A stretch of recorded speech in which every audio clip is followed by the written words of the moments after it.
Hey, I'm Scott, aka Mr. Tool Hunter, and this is my entry in the third annual Summers Woodworking Creative 2x4 competition. Now, what I built out of a single 8-foot 2x4 is my version of a classic shaker's candle stand, which is a small occasional table. Now, I began the process by cutting my 8-foot length in half, and then from the chop saw took it over to the bandsaw where I resawed it. Now, I do want to point one thing out here. Many of the tools I used are Shopsmith tools, and I did this for two reasons. Well, the first one being most of the tools I own are Shopsmith tools, but I did this in response to Mr. Jimmy DiResta, who made a comment on a recent episode of the podcast Making It that I thought deserved a response. So here you can see I'm resawing the boards, and from here they went to the planer. Now this left me with lumber that was less than 3/4 of an inch thick, which created some challenges. And additionally, being a pine board, I was greeted with some wonderful cupping, which came back to bite me here in just a bit. Now here's a drawing that I did, a rough drawing, laying out the pieces, and I was fairly close. Turned out my biggest challenge was getting the pieces big enough for the legs. So you'll see here in just a moment, after cutting it all down, the pieces that I had planned on cutting my legs out of turned out to be a bit short. So I wound up having to make a miter cut to cut my board in half, which allowed me to squeeze the legs, two legs, out of what was left.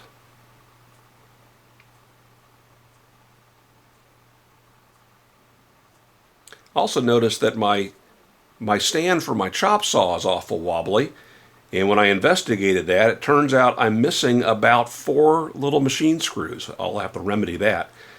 Here I laid out the pieces for my top and ran them through the joiner, and all this in preparation for joining them together.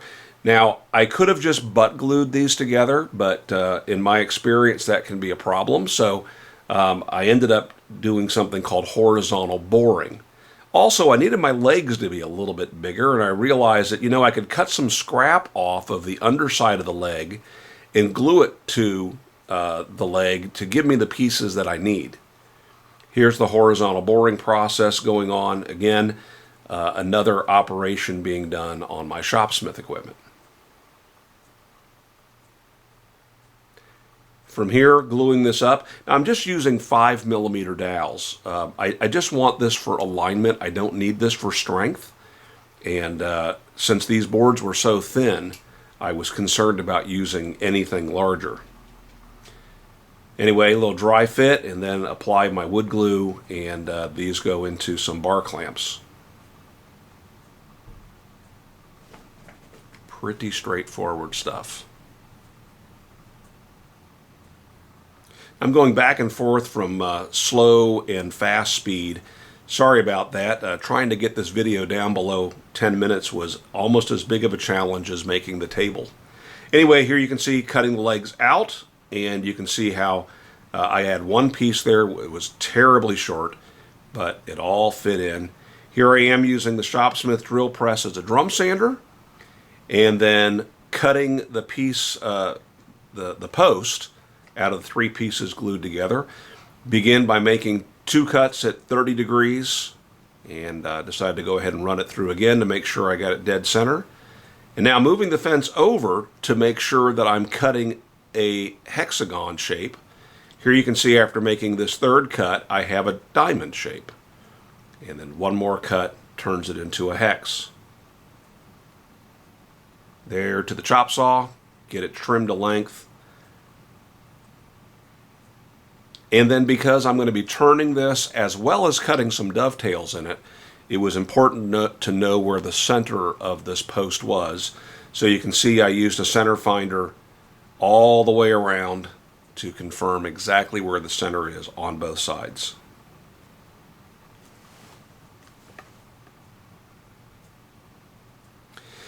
Now the video here is completely different because this was actually a prototype that I was building. This was supposed to be my actual piece, and I had so many problems with my videography, including missing some very important segments. I ended up having to start over again, and you'll see there 2 posts. The one that has no knots was my first one. That was my white whale that I found, and I wound up having to buy a replacement 2x4 just 2 days ago. Couldn't find one nearly as nice. All right, sliding in the leg, you can see that I need to trim a little bit off the top, and so I slid the leg in backwards, and that helped me to locate how much I need to remove. And I'm coming awfully close to the leg, but leaving just a little bit, and I can trim that off. Again, with some bad videography, I can trim that off using a chisel. I'm also rounding over the edges of the dovetails so they'll fit a little better into that slot. Wow. Hope you like that shirt. And there you can see it does in fact fit, and it covers the entire dovetail. Now here I'm drawing a circle on the top, and the top was absolutely bowed. Cupped. And that's because just sitting in the clamps overnight after being resawn, I guess I should have let it sit after resawing for it to acclimate. But man, that thing was so badly cupped. But here I am cutting it round on the bandsaw. I'm getting about a 16-inch circle out of this piece.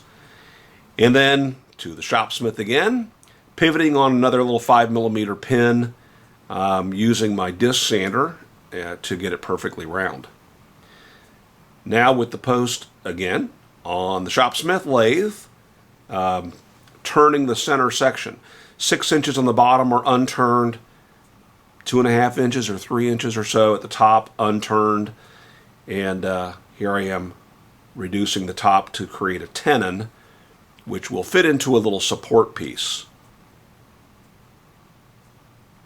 Trimmed a bunch of this down just to fit it in. All right, running the legs past a round over bit.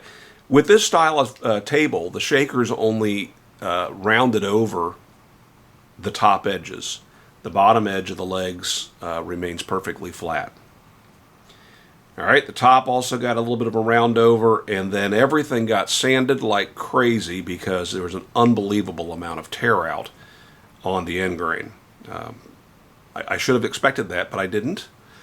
Here I am gluing the legs in place. Nothing real special there. And now applying General Finishes milk paint. I chose the color that they call emerald, not emerald lagasse, emerald as in green. And then after allowing that to dry, I went after it with both my pad sander and sanding by hand to, well, let's say rusticate it a little bit. Now here's the post support that's going to go at the bottom of the table, at the top of the post. In this case, it gets a 1 1/4 inch hole. I stick my post through and mark my post, and then my post will get cut to its final length. You wouldn't want that sticking up into the top. The post also is going to be secured with a number of panhead screws. Normally I would only use 2, but 2 on each end. But because this board was so cupped, I decided to position this with screws in the center. Now this is just dry assembled so the top can expand and shrink, and the outside holes are a little bit oblong to allow that to take place. Again, General Finishes Armor Seal. This is a polyurethane that I've used for years that I like very much, and gets a nice top coat. And I think together with the green used on the base, that's a nice complementary look. So let's pan down. You'll see a little bit of a cup there on the top of the table being held down by those screws in the center. You can see how I've roughed up the post. I love the way that hex post transitions to the curve though. I think that's quite attractive. So that's it. That's my entry. Brian, thank you for holding the contest. Everybody who has sponsored this with prizes, thank you very much, and I'm impressed with my competitors. Good luck, everybody.